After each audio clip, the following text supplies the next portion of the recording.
of stories.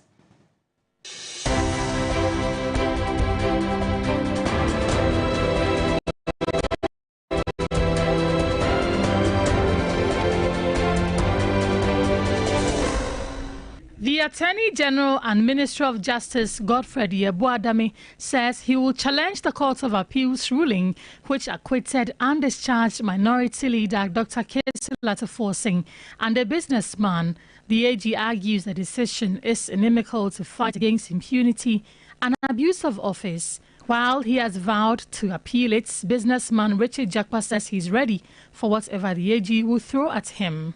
Mr. Attorney General, you can go to the Supreme Court, and even after the Supreme Court ruling, you can still go for review, if you so pleases. It's a legal process, and I'm a combatant, I'm a warrior, I'm ready for execution. So, if you want to go to the Supreme Court, I'll meet him there. After more than 2 decades of multiple parliamentary deliberations, Ghana's parliament has passed the Affirmative Action Bill. The bill requires government to set progressive targets for achievement of gender equality in public office, governance and decision-making processes. It is not a bill for just women. It's a bill for all of us.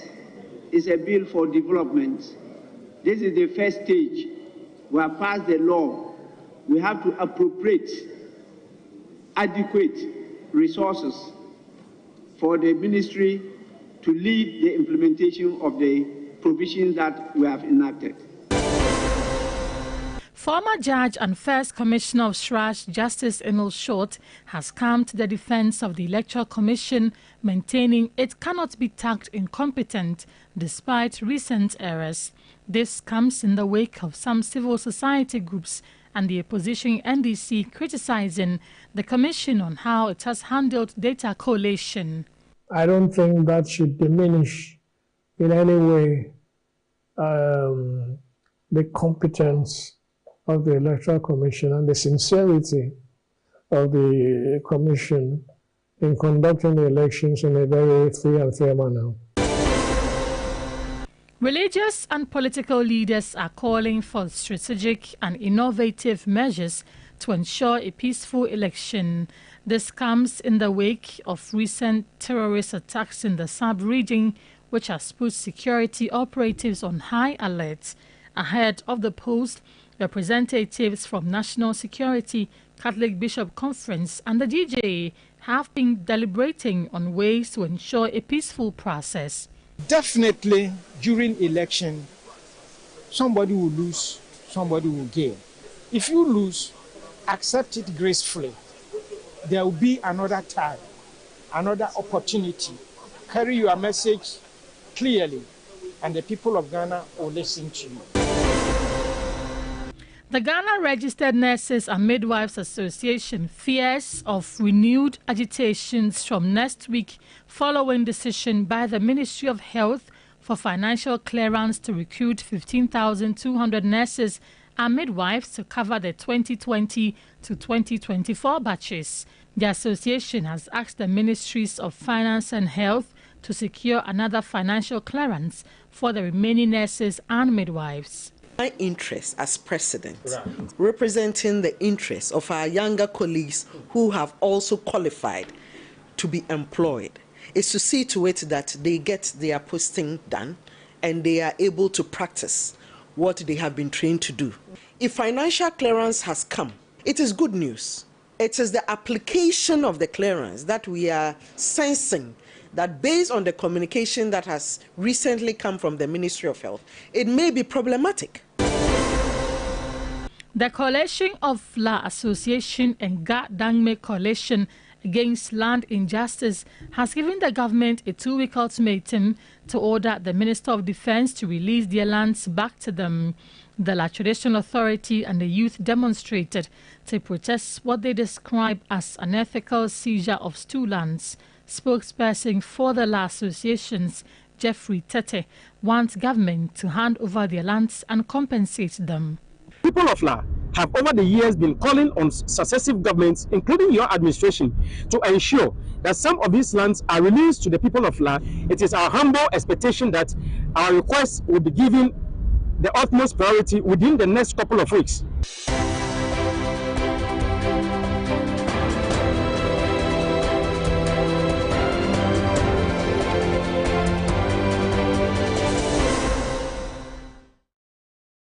Ghana Brief there for you. Good to know you're still here with us on Ghana Tonight. We're just getting started. Now, the NDC flag bearer, John Dramani Mahama, welcomes Court of Appeal decision to acquit and discharge Minority Leader Dr. Kesil Atuforsen. In tonight's exclusive interview, the former president does not hold back, flaying the court, discredited Attorney General Godfred Dame. More on that this minute.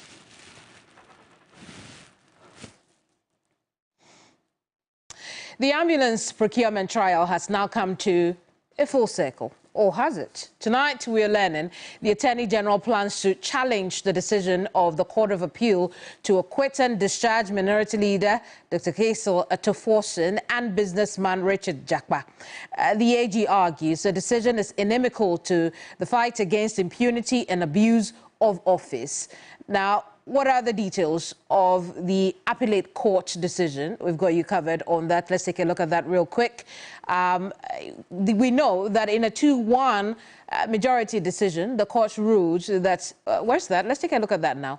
In a 2-1 majority decision, the court ruled that the High Court judge's decision to cause the accused persons to open defense was in error. So in summary, essentially, the appellate court said that evidence adduced does not show that Dr. Kesil Atuforsen, who is the minority leader, caused financial loss or misapplied property of the state. We also know that the decision said the Ministry of Health approved all payments apart from those ordered by the court after Richard Jakpa sued Big C, the company in question. Now, prosecution failed to provide sufficient evidence that meets the threshold connecting Dr. Atuforsen with the offences charged. It also noted that the evidence adduced does not point to the guilt of Richard Jakpa, but rather his innocence. Look at that. Now, the conclusion here is that the High Court decided then to set aside Dr. Kesil Atuforsen and Richard Jakpa, acquitted and discharged in the process. So it set aside the High Court ruling for them to open a defense, and then it discharged and acquitted them, essentially freeing these two people. Tonight, businessman Richard Jakpa has been speaking to us. Take a look. Oh, well, it's all about my integrity. It's the integrity that gave me the justice. You see, I couldn't turn my back or betray Atuforsen or the NDC party because I knew what this government was after. And I couldn't turn my back on the party, and I couldn't also betray Atuforsen. I couldn't do that because he's an innocent man.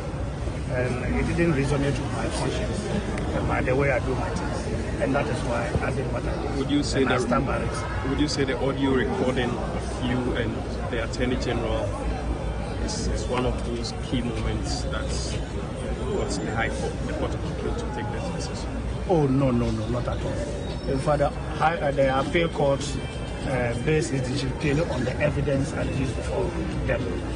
So their ruling was not about the court of misconduct or indiscipline, like cadastica and all that. If you look at all these words that you have received in the witness board and all along this trial, what one word would you say this time that the Court of Appeal is saying that you are free man? Well, all that I can say is that my enemies and detractors have been put to shame. I have been vindicated, and all those allegations that they level against me, trying to dent my integrity because of the conduct of the crooked Attorney General Godfred Dame, it hasn't worked. I've been vindicated by the rule of the appeal court. I've always said that I'm an innocent man and I'm being persecuted for political reasons. And the Court of Appeal has vindicated me on that stand that I've always been saying. What would you say did the magic for you in all this trial? What moment would you say stood out for you that did the magic? Court of public opinion, or it was not about the recording, because the recording didn't surface at the Court of Appeal. So that cannot be the issue. It was purely based upon the evidence that my lawyers presented at the Court of Appeal as against what the High Court judge rule on my submission of no case. And that is what we went and appealed, and it was upheld. If you look at what is happening now, the Court of Appeal is saying that you've been acquitted and discharged. But the Attorney General has another option to go to the Supreme Court. Would you be surprised if they activate that? Oh, that is his prerogative. He's Attorney General. He can go to the Supreme Court, and even after the Supreme Court ruling, he can still go for review, if he so pleases. It's a legal process. And I'm a combatant, I'm a warrior. I'm ready for every battle. So if you want to go to the Supreme Court, I'll meet him there. If you live here, what would you say to your lawyer and what would you say to your wife? Well, since you've asked this question, I want to use this opportunity to thank all the lawyers that in various ways contributed to this victory. In fact, starting with lawyer Rindo Sam, and then That is the reaction of a freed Richard Jakpa. When the news broke, this is how the MPs reacted. By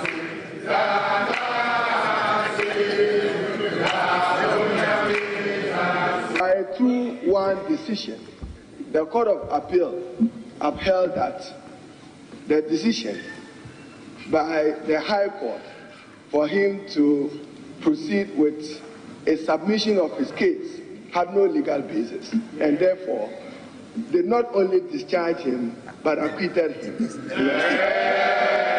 That is what we are celebrating, and he's invited to celebrate us. Now, Mr. Speaker, I hear the Attorney General, even instead of swallowing his humble pride, is saying that he wants to litigate on this matter. Mr. Speaker, we assure him that he will be further disgraced because this matter, if you want to try people, try them on matters which are legally meritorious. Letters of credit are mere guarantees. I can go into the matter. This is parliamentary chamber. So, Mr. Speaker, the minority here is celebrating the independent, courageous decision of the Court of Appeal. Speaker, it must never be said, that the judiciary is under the control of the executive. Mr. Speaker, Honorable Harun Edrisu is a courtroom practitioner, just as I am. You were a courtroom practitioner. One of the things that we were taught at the bar was to accept the decisions of the court. And when we are not happy, we should go up. And that is how we enrich the law. So I think that in his celebration, he shouldn't use this as a forum to attack the Attorney General who has no right of audience here. I celebrate in your victory. And you know how much it means to democracy in this country. Minority leader on trial, you've gone through the system, your belief in the judicial system. Today, on all fours, I don't take alcohol, but I can offer you a non-alcoholic one. I know Aki doesn't take alcohol either. Anytime we go for lunch, it is fruit juice. So I will offer him fruit juice. Tonight, the NDC flag bearer, John Dramani Mahama, is speaking exclusively to our Komla Kluche. I'm going to bring him in now. Komla, good evening to you. You have been traveling with John Dramani Mahama. Talk to us about the circumstances surrounding how the news was broken to him. What was his initial reaction? Well, John Mahama has been in the central region. Ostensibly, the agenda or the purpose was for him to introduce the running mates for his 2024 campaign to the Central Regional House of Chiefs. And mind you, the Central Region plays a very pivotal role in the life of the NDC. I mean, for a very long time, the Central Region has played host to giving them the position of the number 2 when it comes to the administration of this country. From the Rawlins's time, Mills became the VP Then subsequently he became the president, and then Professor Nana Jane Opoku-Agyeman has also gone up to a step. But we also know that the minority leadership, one is headed by a son of their own, and so the chiefs felt quite compelled to ask why John Mahama was not on the trip, knowing very well that the NDC is kickstarting the campaign in the central region. Well, he did apologize to the chiefs, but did equally assure them that it was not intentional. Of course, today being the final day that Parliament is sitting before they go on break, and we do understand that the House has gone on break now. Just a couple of hours ago, the Speaker had adjourned the House. We get indication, and so they are on vacation now. It was the reason why the minority leader, who is the member of parliament for the Juma Kwenye and Siam constituency, was not able to make it. In fact, not just him, but the Central Regional Caucus, because Parliament was going to take very key decisions, inclusive was that of the Affirmative Action Bill. And so after Mahama had explained to them, then we felt there was a need for us to pose the question to him, just to grab him. And so after he was done... And indeed, Komla, you say we, but it was only you that the NDC flag bearer and former President John Dramani Mahama spoke to. He gave you his first comments. What did he say? Well, I mean, in approaching him first, when he was done with the assignment and also had the opportunity to take pictures with the people, I approached him, and I mean, I spoke with him in the crowd and said, Your Excellency, I need your reaction on the ruling of the appeals court. He said, of course, I would grant you that interview. And so when he was done with the people, then said, okay, let's do the interview. Then I posed the question, and his response was the fact that this ought not to have been right from the very outset. The fact that the Attorney General, he describes as not a Minister of Justice, but a Minister of Injustice. These are words of John Mahama, because he said it appears as if it's only, politics that he seeks in the administration of justice, has been maliciously, going after members of his party. Indeed, I'm eager to hear. Let's take a listen to that now. Well, I think that it shows the vindication that he's innocent. We believe that this prosecution should never have taken place. Indeed, it came as a surprise because I had quite forgotten about the appeal. This appeal was made quite a long time ago when they filed a no-case petition before the court, and the High Court, rejected it, and so they went up to appeal. So apparently it's been before the appeal court for quite a long time. So it came as quite a pleasant surprise. But it shows that we still have justice in this country, and that we can work to make the judiciary what we want it to be. Well, we have seen the AG really indicate that this is a perversion of justice in the interest of public accountability. If you were his appointer, what would you have advised him to do at this stage? Well, I think that this Attorney General has been discredited enough. Anywhere in the world, with the things we've seen and the coaching of witnesses and discussion with witnesses, this prosecution would have been struck out as malicious prosecution. I believe this prosecution is malicious. He is not as, robust and energetic in pursuing cases that are occurring. Even just as we're talking, there's an ambulance case involving this present administration, which is hugely larger than what he's prosecuting, and yet he has no interest in that. He is like a legal representative of the MPP party, over enthusiastic in pursuing political opponents. I've said that when we come, it will be the reverse.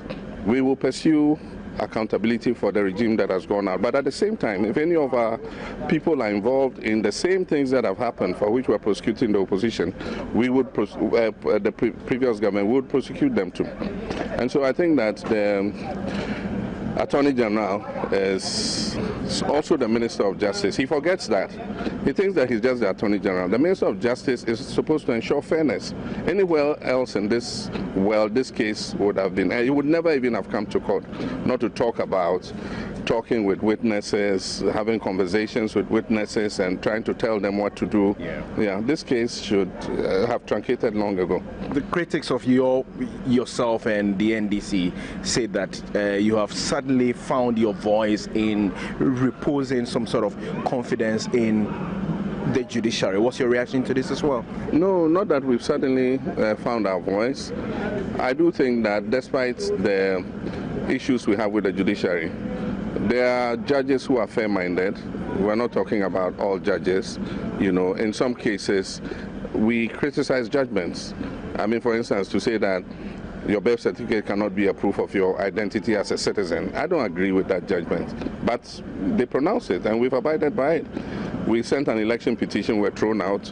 I said I respect the judgment of the courts. So we've always respected the judgment of the courts. As president, I can say that I never ever once interfered in the administration of justice. Even though the Chief Justice was a church member of mine, I can say on authority that I never ever discussed one case with her. I left it to the judges, the wisdom of the judges, to make those determinations. In this government, we know and we've heard of manipulation of justice. Judges are called and told what decisions to take and all that. I do think that we gave judges tenure, security of tenure, so that they can be fair-minded in what they do. And I'm prepared to work with the judiciary to create the kind of judiciary we deserve. The judiciary is the last arbiter in all the three arms of government when it comes to any dispute. And the judiciary creates an environment for investors to come. If investors believe that they can get a fair hearing in case of any commercial disputes or anything, they will come into your country. Unfortunately, the message that goes out there is that we're able to manipulate our courts against investors.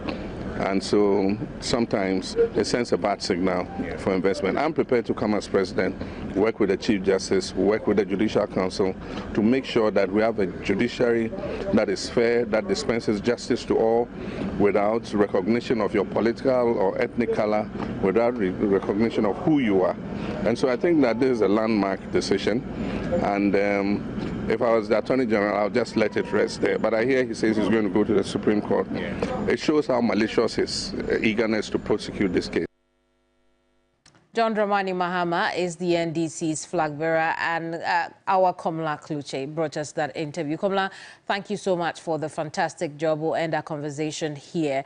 But joining us now is the former president of the Ghana Bar Association, Kweku Asare. Good evening to you, lawyer. Is this decision in the right direction, as many have said? Yes, I do. It's very fair, given the sounding circumstances of the trial. I see, but the AG on the other hand, the AG on the other hand believes it is a miscarriage of justice. What are your thoughts on that? I will not toe the AG's line. I think that what the AG ought to do to redeem himself, to redeem his image, is to let sleeping dogs lie. The AG has been caught on tape tampering with JAPA. And I've had the occasion to say that witness tampering is a wrongdoing under our law. When the Attorney General, who is the one person with the most say in justice matters, or in matters of justice, will coach a witness how to go and lie, to the court. If in the wisdom of the two wise men or the two wise women, the submission of no case should be upheld, and therefore, they should be acquitted and discharged. If I were the Attorney General, I'll just leave matters as they stand now. Which makes sense. So was this whole case a waste of time and destined to fail from the get-go? Oh, no, I'll not say it's a waste of time. It's just that it didn't go the way trials of this nature ought to have gone. And that's what I meant by suggesting that if you look at the political interest in this matter and, the public's attitude towards some of the sayings of the judges in this matter, I would have thought that the Attorney General would strongly advise himself rather than try to go to the five wise men and suffer a humiliation. Or secondly, if he pursues, people will begin to ask questions. What is his interest in the matter? And he is the person who said he was under pressure from the president and the former Minister of Finance, to ensure the conviction of Atofose. If I were, I would just, but on the contrary, he's the principal legal advisor to the government and the people of Ghana. Indeed, on the contrary, he plans to appeal this at the Supreme Court. Good move? Very, very unwise step. I don't know who, is advising him to do that. But if I were in the shoes, I'll take a second look at it.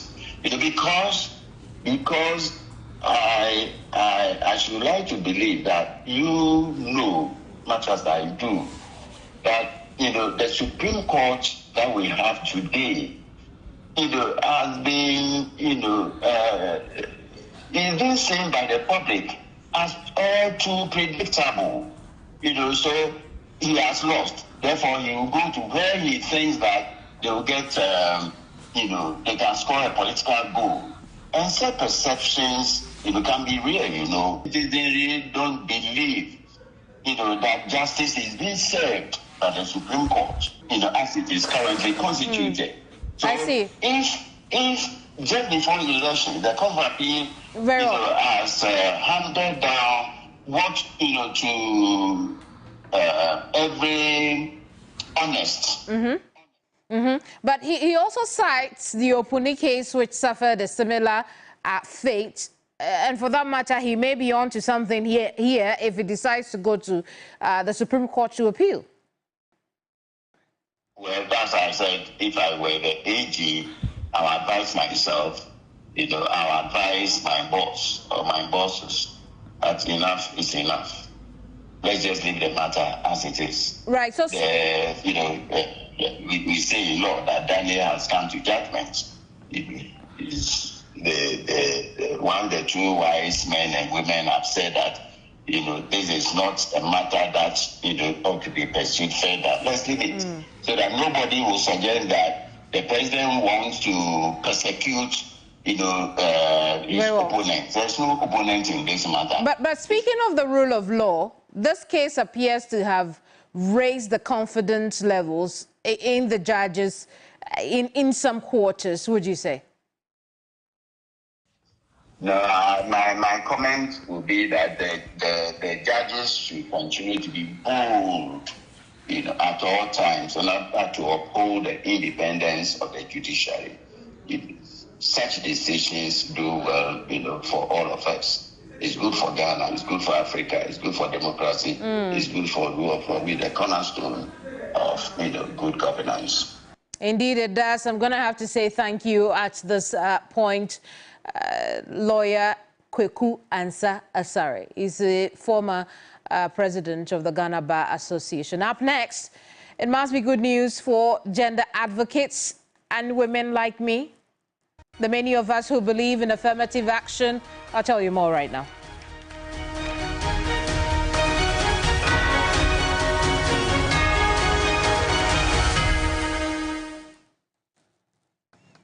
Better 20 years late than ever. Parliament has finally passed the Affirmative Action Bill, and quite frankly, have lost count of how long women in this country have had to wait, or how many parliamentary sessions the bill has seen. As disappointing as it sounds tonight, we're happy to announce the bill is well on its way to becoming an act of Parliament. If assented to, the Affirmative Action Law will require government to set progressive targets for achievement of gender equity in public offices, private establishments, governance, and national decision-making processes. I'm going to bring in two very important women in this conversation. But before then, let's go through what is in this bill and what we can expect as women. We know that the government requires to set progressive targets for achievement of gender equity. I told you that already. Establishes gender equity committee to ensure and monitor compliance with the law. Government is also required to ensure progressive gender balance in public offices, governance and decision-making. We also know that the affected positions include ministerial positions, Council of State, independent constitutional bodies, security agencies, the judiciary, and Parliament. And political parties are also required to ensure progressive achievement of gender equity targets. The Electoral Commission is also to ensure that parties comply in respect of positions at national, regional, and district levels. A bit more from, the law, or the bill, excuse me, as we know it now. But I want to bring in the women I talked about earlier. Comfort Doyo Gansa is MP for Ada and member of the Gender Committee of Parliament.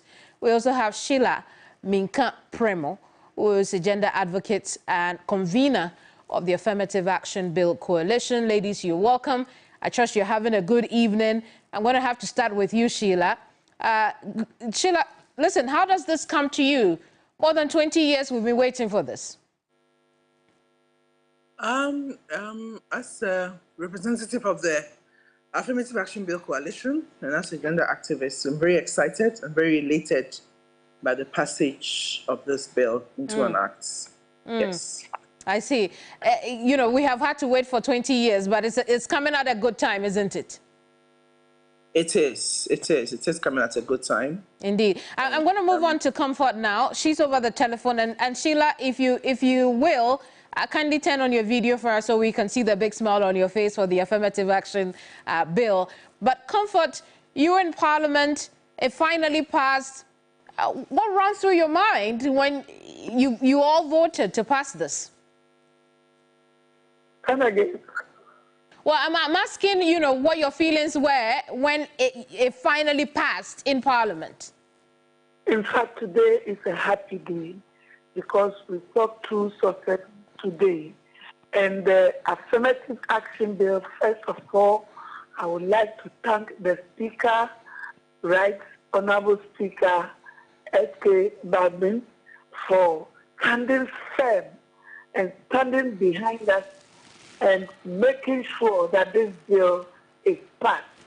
And it's a historic day, and we pray that this bill that we have passed has come to stay. I want to hear from you, Comfort. How confident are you that, when this gets to the executive, is going to be assented to? There have been times in our recent history that bills have got to the presidency and they have been returned for one reason or the other. Why do you think this could be different? In fact, this is a bill that everybody is happy with. Let me tell you the reasons why this bill has delayed in Parliament and why it was now passed in Parliament. In 2013, I entered Parliament. Nana Oyelisa tried all she could to make sure we passed this bill because the UN is part of the UN requirement. But she did all she could. But then the opposition leader, Osaite Mensah-Bonsu, would never allow this bill to go because they said it would be a credit for the city president, it is John Dramani Mahama, and they want to come and pass it. you know what could have happened? If they were to get their side, speaker from their side, NDC too would have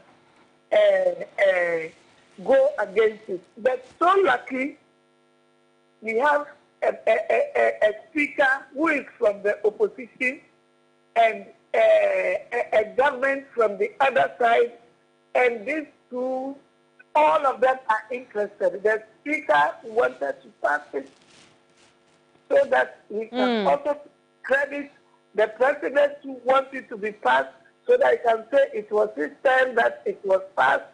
So it's like the two is working together.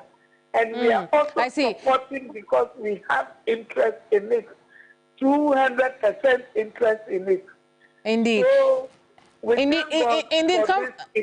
Indeed, Comfort, I'm going to head back to Sheila on Zoom. Sheila, the frustration, the hard work, the sleepless nights, the long meetings appears to be paying off.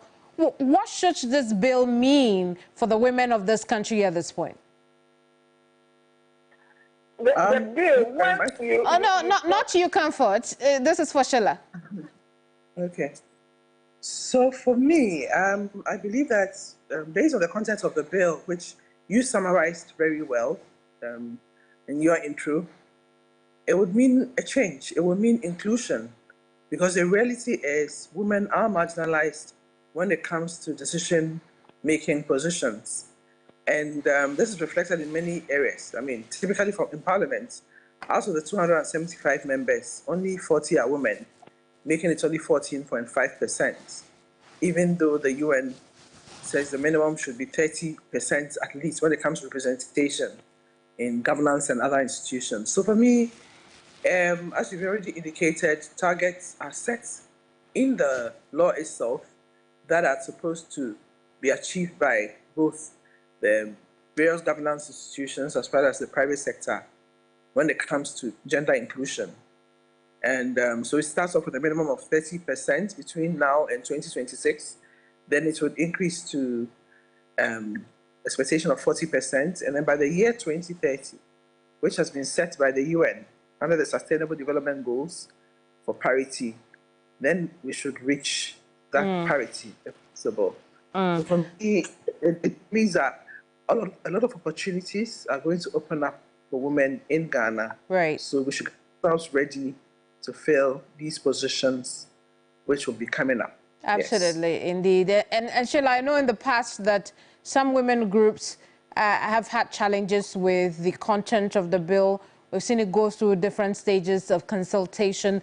Is the content now, the one that has been passed, is it what it should be for women of this country? Well, the content, to a large extent, is quite good. There were some places that we were hoping could be stronger to enable us to sort of quicken the journey towards inclusion, you know.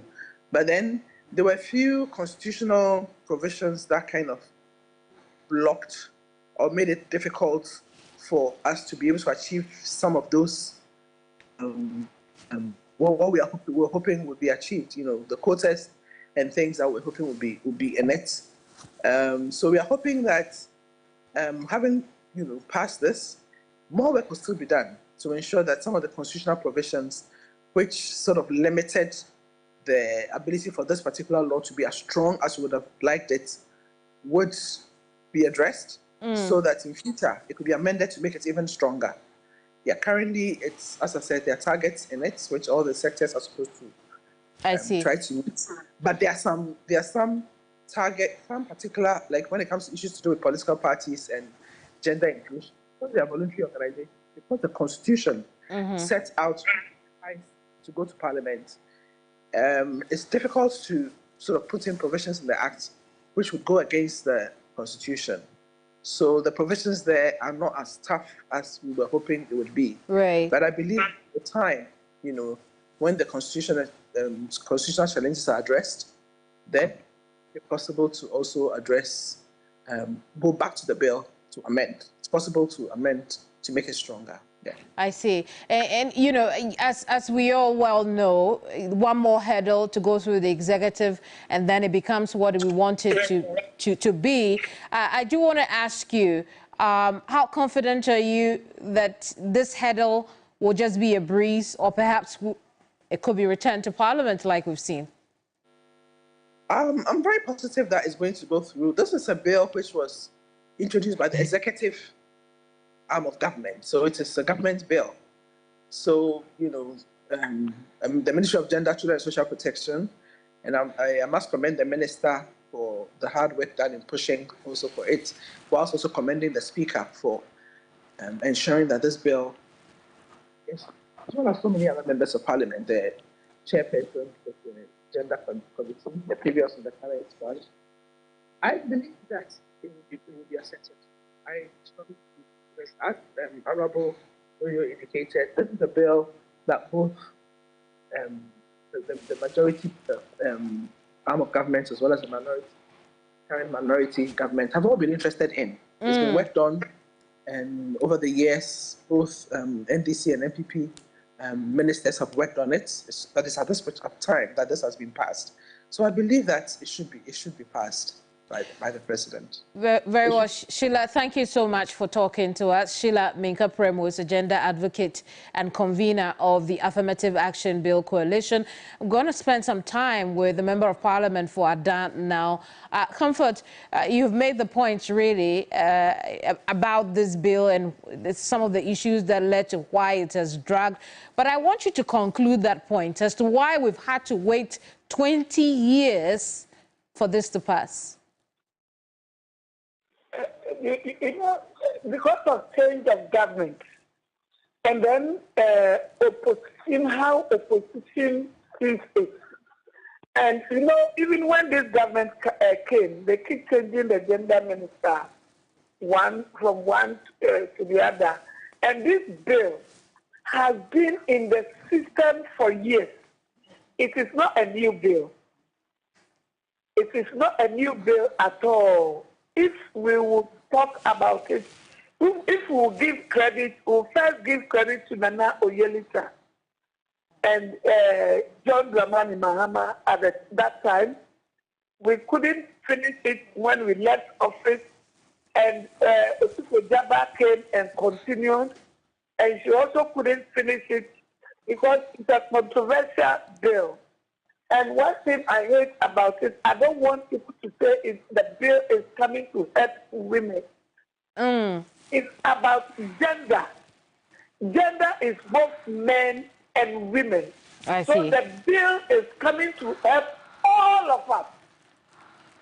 That's why we said equity. You see, yeah. I see. I see, Honourable. I'm afraid we'll have to end our conversation, but thank you so much, Honourable, for joining us here.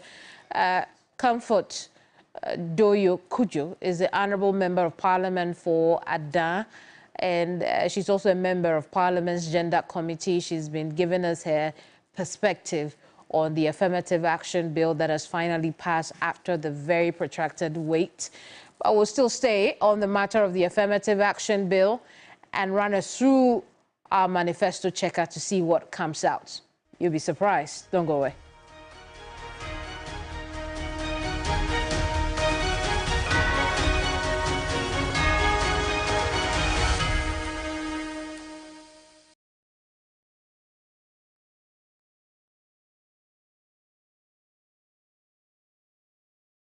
If whiskey could talk, Johnny Walker Black Label would sing.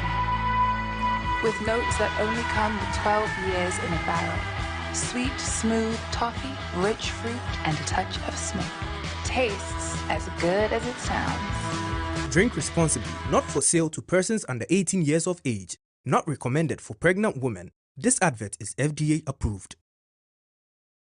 You know, one bucket of Flamingo paint is equal to several buckets of any other paint brand on the market. Flamingo paint, superior durability, superior hiding, superior coverage. Flamingo paint, simply superior. You know, 1 bucket of Flamingo paint is equal to several buckets of any other paint brand on the market. Flamingo paint, superior durability, superior hiding, superior coverage. Flamingo paint, simply Now is an opportune moment for investors to consider the remarkable investment opportunity presented by the Floria Residence, the pinnacle of luxury living in Cantonment. Offering a range of options from executive studios to lavish penthouses, including 1-bedroom, 2-bedroom, and 3-bedroom apartments. Amenities and services includes round-the-clock security services, dedicated play areas, a bustling commercial zone, state-of-the-art fitness facilities and gym,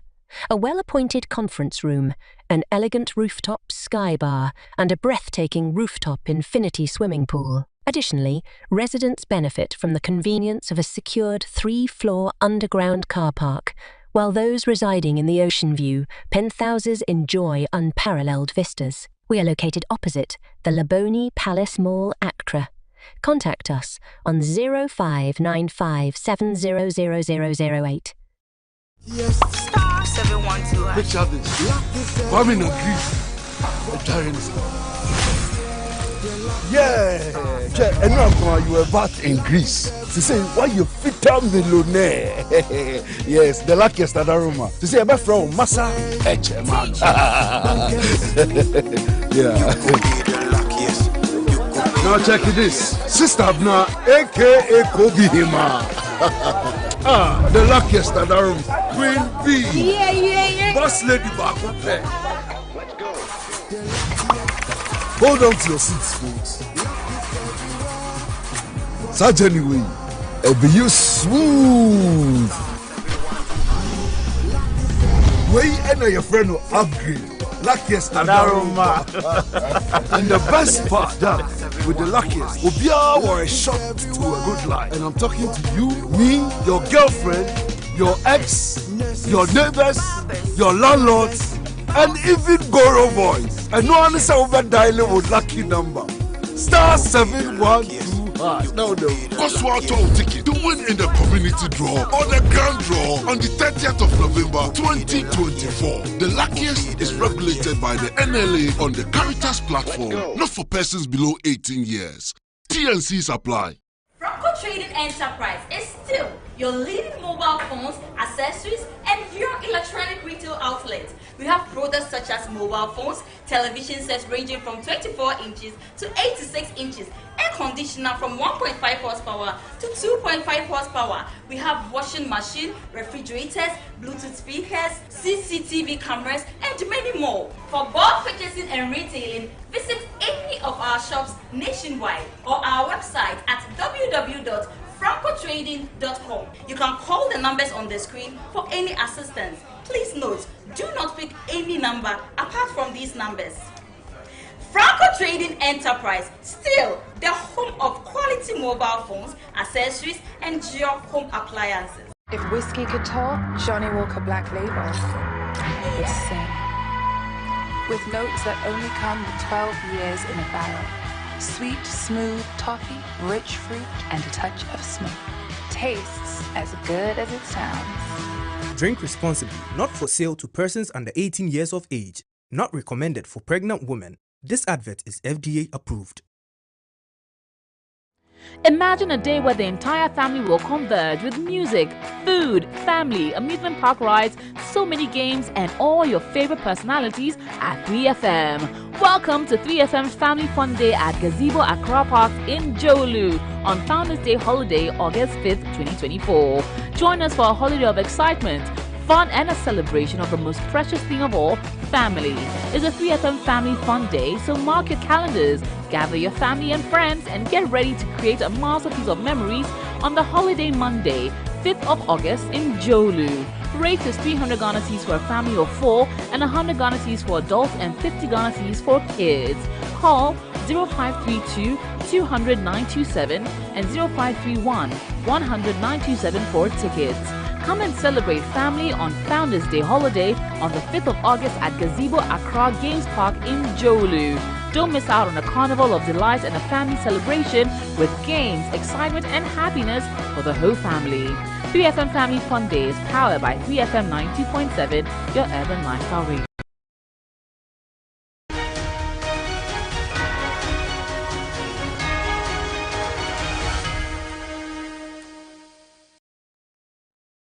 Time to bring you Manifesto Check.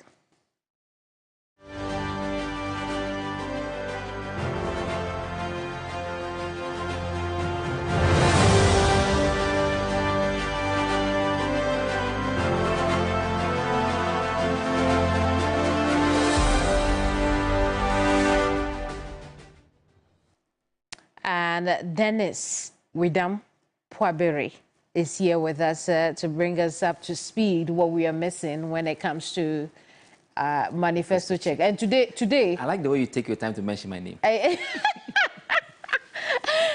I'll take the compliment. Yeah. Why not?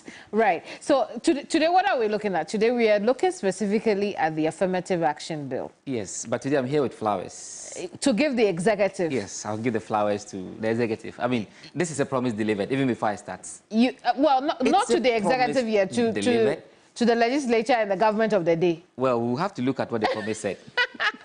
All right, you go ahead. Right, so, I mean, this Affirmative Action Bill has been on the table for a very long time. I mean, many past governments have promised this. There have been agitations, there have been advocacy and all that. But we haven't seen it get to the stage that it got to today, where Parliament has now passed the Affirmative Action Bill. We are looking forward to it becoming law fully, because we are hoping that it will be transmitted to the President, and the President will give it accent to be gazetted and become law.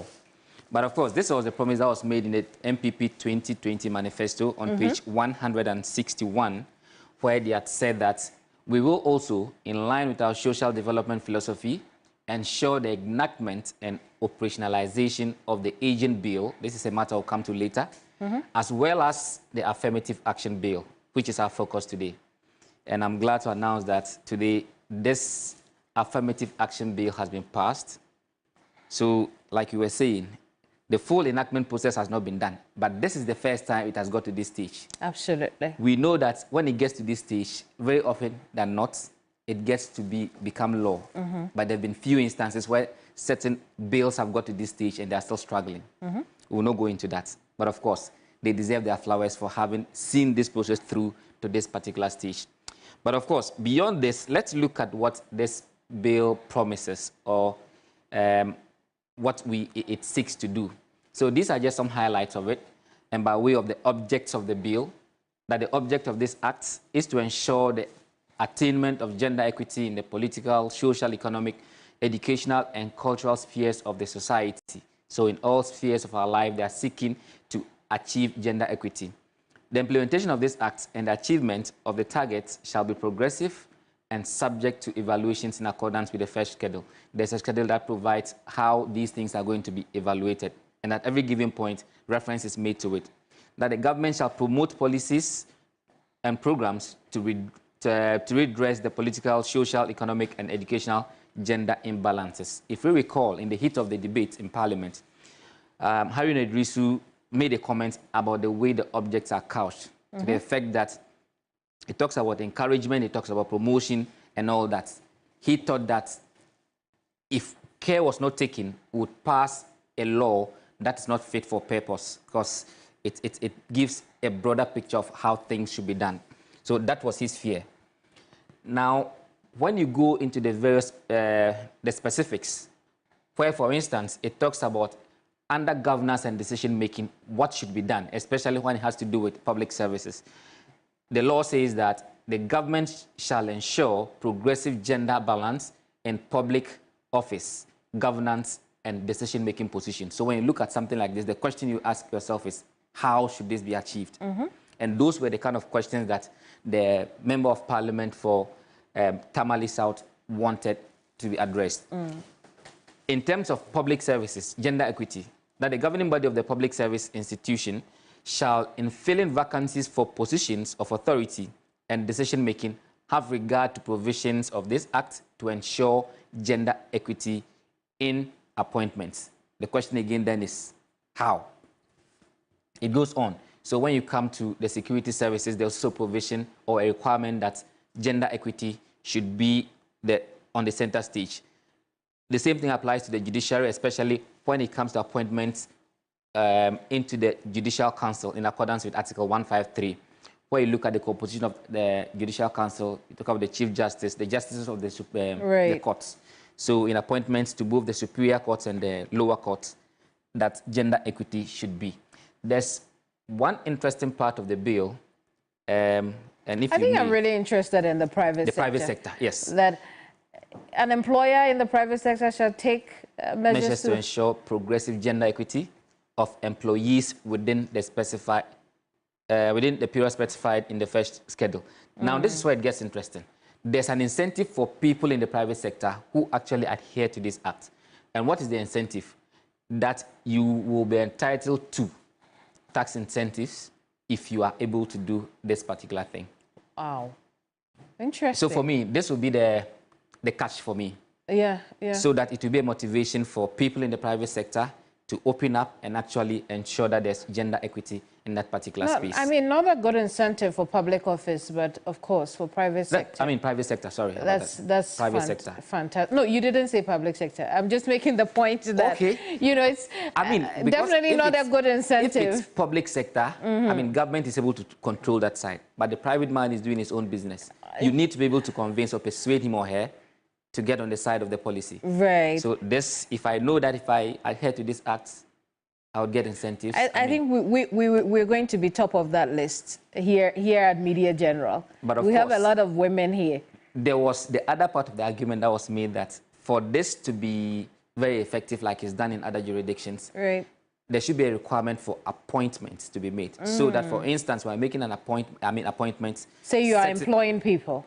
No, not employment. Okay. But where there's a requirement for appointments, say ministerial appointments, for instance. Oh, right. Let us have a certain percentage of, say, men, women. In that case, we appoint the people.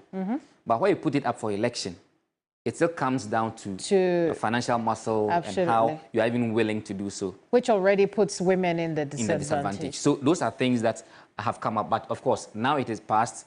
If there are going to be any amendments, that will be after it has been enacted, and then we can come back to the table to look at all those things. But of course, like I said, the verdict is to the people.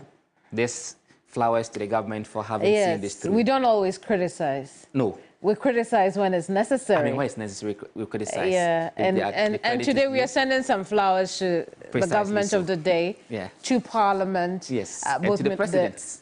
Not yet. He should, when he's... But this is under his leadership. I get it. Absolutely, I get it. And this is also, you know, an executive-backed bill. So I understand what you're saying. Exactly. But I'm saying that we have waited 20 years too long. The President needs to sign this. Finally, we are here. He should sign this like yesterday. Exactly. Absolutely. Thank you so much for bringing us Always Manifesto. Always a pleasure being here, Keminni. We have to go. I've had a swell time with you here on Ghana Tonight. I'll see you same time tomorrow. Remember, Alfred has the week off. Bye-bye. Have a good night. Ghana Tonight is brought to you by Flamingo Paint. Superior durability, superior hiding, superior coverage. Simply superior.